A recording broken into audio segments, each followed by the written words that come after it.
అసెంబ్లీలో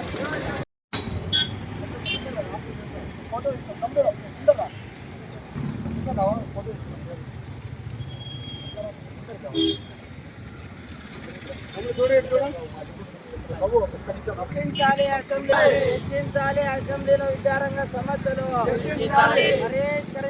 మెడికల్ విద్యార్థుల సమస్యలు ఫుల్గా తీసుకో మంజు పైన పెట్టి తీసుకోవాలి.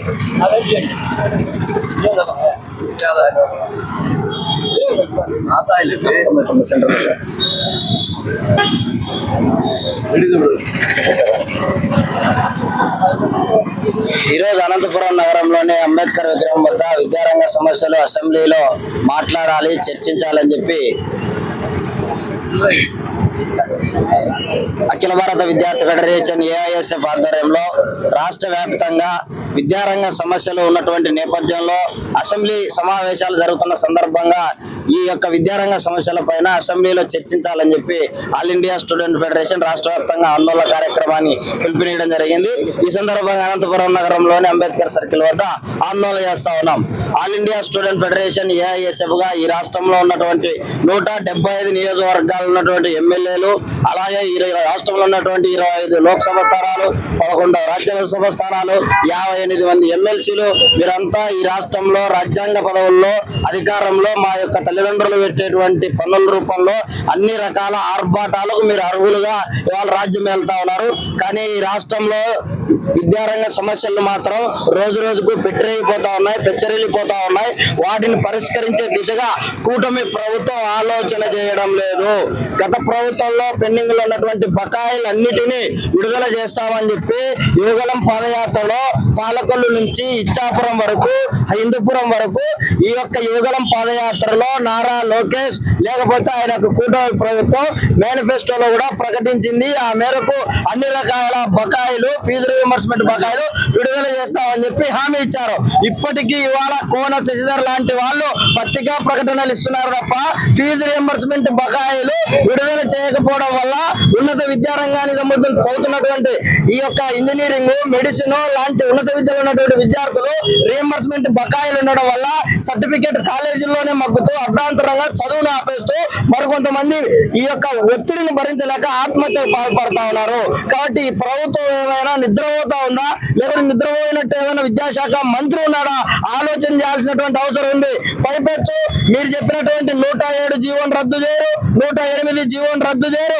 దుర్మార్గపూరితంగా మరి కేబినెట్ సమావేశాల్లో మీరు ఉన్నటువంటి 17 మెడికల్ కళాశాలలు, 10 మెడికల్ కళాశాలలు ప్రైవేటు పరం చేస్తా ఉన్నారు. నిస్సిగ్గుగా దేశ చరిత్రలో ఎన్నడూ లేనట్టు రాష్ట్రంలో ఉన్నటువంటి మెడికల్ కళాశాలకు నేషనల్ మెడికల్ కౌన్సిల్ మీకు సీట్లు కేటాయిస్తున్నామంటే మాకు ఇక్కడ మేము నిర్వహించలేమని చెప్పి లెటర్ రాసి పంపిన ఘనత ఎవరిదైనా ఉందంటే చంద్రబాబు. ఇంత దుర్మార్గకరంగా ఎస్సీ, ఎస్టీ, బీసీ, మైనారిటీ విద్యార్థులు డాక్టర్లు కావడానికి, ఉన్నత విద్య చదువుకోవడానికి ఇంత దుర్మార్గంగా వివరించే ప్రభుత్వం ఇవాళ ఈ రాష్ట్రంలో చూస్తా ఉన్నాం. అందుకే ఆల్ ఇండియా స్టూడెంట్ ఫెడరేషన్ గా మేము హెచ్చరిక చేస్తా ఉన్నాం. అసెంబ్లీలో ఉన్నటువంటి ప్రతి ఒక్క ఎమ్మెల్యే ఈ యొక్క విద్యారంగ సమస్యల పైన మాట్లాడండి.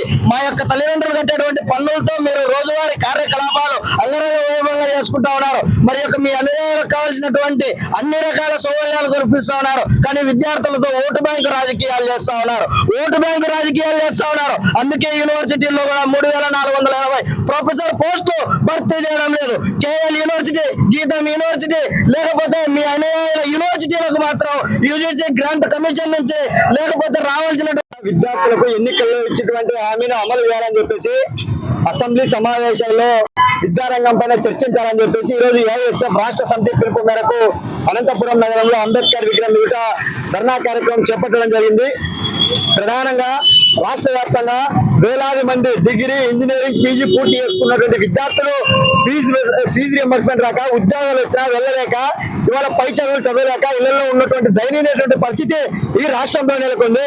మన ప్రభుత్వం అధికారంలోకి వస్తేనే 100 రోజుల్లోనే విద్యార్థులకు ఏ కష్టాలు ఉండవని చెప్పినటువంటి ప్రస్తుత విద్యాశాఖ మంత్రి 6,400 కోట్లు విడుదల చేయకుండా గత అసెంబ్లీ సమావేశాలలో ప్రకటించినటువంటి 600 కోట్ల రూపాయలు కేవలం పేపర్ ప్రకటనలకే పరిమితమైన తప్ప నేటి వరకు కూడా విడుదల కాకపోవడం బాధాకరం. మరి తక్షణమే పెండింగ్ లో ఉన్నటువంటి 6,400 కోట్ల ఫీజు రింబర్స్మెంట్ బకాయిలు విడుదల చేయాలని చెప్పి మేము డిమాండ్ చేస్తున్నాం. ఉన్నత చదువుకు శాపంగా మారినటువంటి జీవో నెంబర్ 77 రద్దు చేయాలని చెప్పి మేము ప్రధానంగా డిమాండ్ చేస్తున్నాం. ఇవాళ రాష్ట్ర వ్యాప్తంగా మరి ఖాళీగా ఉన్నటువంటి బోధనేతర సిబ్బంది పోస్టులు మరి యూనివర్సిటీలో ఖాళీగా ఉన్నాయి. వాటిని భర్తీ చేయాలని చెప్పి మేము అడుగుతున్నాం. ఇవాళ దాదాపుగా మీ ప్రభుత్వం ఏర్పడి సంవత్సరం పైగా గడుస్తూ ఉన్నా కూడా నేటికి రాష్ట్రంలో దాదాపు 8-9 విశ్వవిద్యాలయాలకు ఇన్ఛార్జ్ వైస్ ఛాన్సలర్ కొనసాగిస్తారు.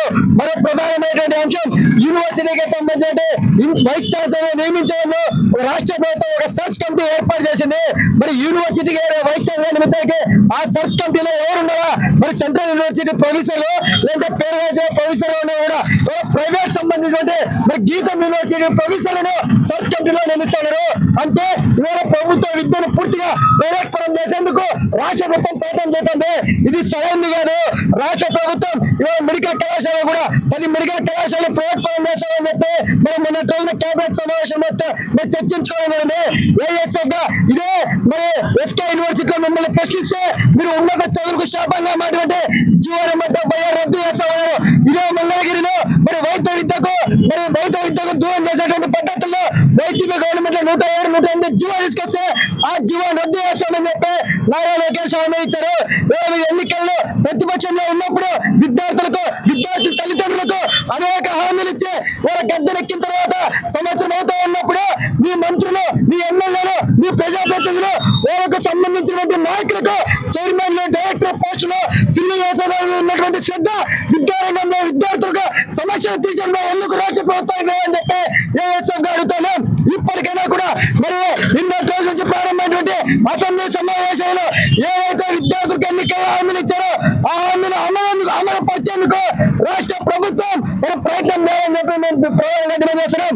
మరొక ప్రధానమైనటువంటి అంశం ఏ సమావేశాలలో ముఖ్యమంత్రి గాని విద్యాశాఖ మంత్రి గాని రాష్ట్ర లోటు బడ్జెట్ ఉంది, డబ్బులు లేవు, హామీలు అమలు చేయలేకపోతామంటున్నారు. ఇదే మీ సభలో సూపర్ 6 అంటూ సూపర్ హిట్ అంటూ ఆ సభలకు వెచ్చించినటువంటి ఖర్చు విద్యారంగానికి ఇచ్చే హామీలు అమలు చేయకూడదని చెప్పి అడుగుతున్నాం. అసెంబ్లీ సమావేశాలలో మరి చర్చించి విద్యార్థుల సమస్యలు పరిష్కరించకపోతే రాబోయే కాలంలో ఏఎస్ఎఫ్ ఆధ్వర్యంలో రాష్ట్ర వ్యాప్తంగా పెద్ద ఎత్తున సమస్యల పోరాటాలు నిర్వహిస్తామని చెప్పి రాష్ట్ర ప్రభుత్వాన్ని హెచ్చరిస్తా ఉన్నాం.